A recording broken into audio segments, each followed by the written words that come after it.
What's going on, Imperials? There are many fascinating aspects to the Pokemon world, but one that we often take for granted is the method of capturing the Pokemon themselves. We've been catching them all for so many years, but don't always stop to appreciate the various kinds of Pokeballs in the game. And coming up on Generation 8, we have a fair few from which to choose. So, here are the top 6 best Pokeballs in Pokemon. Number 6. The Level Ball. Leveling is always an important aspect of the games. You can easily see how it affects moves and evolutions early in your journey, and you do not want to take on a gym leader under-leveled. So it makes sense that they would have items to work within this essential construct. There is of course the Nest Ball, which is used on weaker Pokemon, but for my money, the Level Ball is much better at the task. Actually, my money has nothing to do with it, since there's nowhere for you to buy a Level Ball anywhere. But the Level Ball is far more effective if you ask me. The gist of it is that the Nest Ball currently works on Pokemon under level 30, which is nice, but also depends a bit on your level relative to theirs, and beyond level 30, you're just as well off using a regular Pokeball. But with the Level Ball, it still depends on your level relative to theirs, but that model goes for any level. There is no cap on the Level Ball, and its effectiveness grows exponentially. If your level is above theirs, then it's a 2 times capture rating. But if your level is double theirs, then it's 4 times effective. And if that wasn't impressive enough, if you are 4 times their level, then there's an 8 times rate increase. See, kids? Isn't math fun? This can be especially handy if you come across a low-level shiny Pokemon near the end of the game when you have a really strong team. Its appearances have been spotty, but their inclusion in Sun and Moon has me confident that we'll be seeing these Apricorn Balls from now on, at least somewhere in any future games. Number 5. The Heavy Ball. I will admit that the placement here is largely due to personal bias. The Heavy Ball is my favorite Pokeball out of the entire series. I just love the way that it looks. And no doubt many of you are rolling your eyes or scoffing at the mere mention of another of Kurt's creations. But when it comes to what this Pokeball does, there is no better option. It is by far the best there is at what it does. Yes, technically the Heavy Ball is the only Pokeball that can have a negative capture rating, since it uses addition to determine its effectiveness instead of a multiplier. But anything sounds terrible if you misuse it. When used properly, the Heavy Ball has a plus 20, plus 30, and plus 40 capture rates the heavier a Pokemon gets. Most of what makes a Pokeball bad, to most people, is that they're either redundant or far too specific. And while the Heavy Ball has increased exclusivity, the group to which that applies is far more useful. The heaviest... Holy crap, Palossand is 500 pounds? Anyway, heavy Pokemon are usually the strongest ones around, but also a large number of legendaries have a fair amount of heft as well. In its premiere game, this shone through as Lugia has just enough weight to fall into the Heavy Ball category, and I caught my first ever Lugia in one. Not to mention the shiny Lugia that I hunted for in the remakes. Heavy Balls could also be used on the shiny red Gyarados, and are especially helpful with the post-game Groudon in Gen 4. And now that there's a greater abundance of heavier Pokemon than ever, the use of the Heavy Ball can only increase. It may be niche, but it's absurdly powerful and full of potential. And if you ask me, severely underrated. Just like a certain channel that I know. Alright, fine, moving on. Number 4. The Timer Ball. Ever have that battle that just drags on and on? I don't mean competitively, but in the game, where maybe you're fighting one of those opponents with the terribly annoying movesets.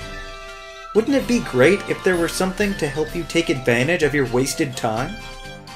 The Timer Ball was introduced in Generation 3, and has been useful ever since. There's a complex math equation to figure out its effectiveness, but it basically boils down to it can be a 4 times capture rating. it increases its strength as the battle lingers on, which can be applicable in some wild battle, but really where these shine through are with legendary captures. Going after the box art Pokemon, or any other legendaries, can usually develop into a lengthy ordeal, requiring numerous potions and revives, and for me, about at least 4 dozen Ultra Balls. But with the Timer Ball, the longer I'm in battle, the stronger it gets.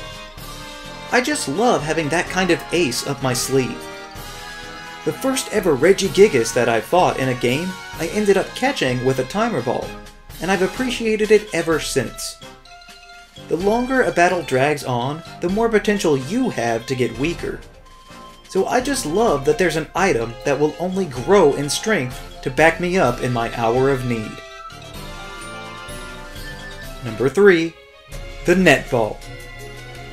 Out of all Pokemon types, water is the most abundant, with dozens of new sea creatures added over the generations. And maybe not surprising, there are the most Pokeballs devoted to catching water types as well. There's the Lure Ball from Generation 2, the Dive Ball, but I want to focus on the Net Ball. Firstly, I believe the Net Ball to be superior because the Dive Ball in its initial debut only worked well against Pokemon underwater, which means that you could only use it with the questionable dive mechanic. Huh, I guess that's why they named it that. But obviously they couldn't keep that up once Dive went away, so they switched it to just any water-dwelling Pokemon. And then the Lure Ball is only effective on Pokemon that you fish up, so even more specific than the Dive Ball, but no more effective at catching them until Generation 7, where their capture rate was raised from 3 to 5, which would be neat, except that they're in very limited supply. The Net Ball, however, works on all water types just as well, but has the added advantage of applying to Bug-type Pokemon as well. This obviously stems from nets of varying types being used to catch both fish and bugs in the real world. So the Net Ball has the special distinction of affecting 2 completely separate groups of Pokemon. Unfortunately, it doesn't stack effectiveness on water bug types, but since it's a fantastic ball to have if you're in the middle of a forest or out on the open sea, it's one that I would highly recommend using. Number 2. The Duskfall. Environments have long played a large role in the world of Pokemon. Different creatures inhabit all different sorts of areas in the world, and as we've caught a glimpse, certain Pokeballs can interact with those unique characteristics. One such case is the Duskfall, which has a 3 or more multiplier for all Pokemon that live in caves. There are of course often variations of similar Pokemon over the generations, with certain rock or flying types appearing in numerous iterations. But there can also be some pretty powerful legendaries or other unique Pokemon to be found in caves, so these balls can really come in handy.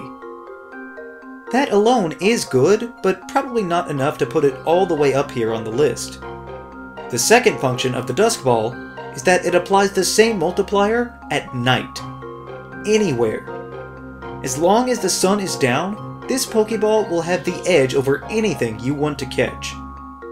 For potentially half of your playthrough, this item performs better than an Ultra Ball. Like before, this Pokeball does not stack effectiveness with being in a cave at night, nor does it have extra influence over the Duskfall line.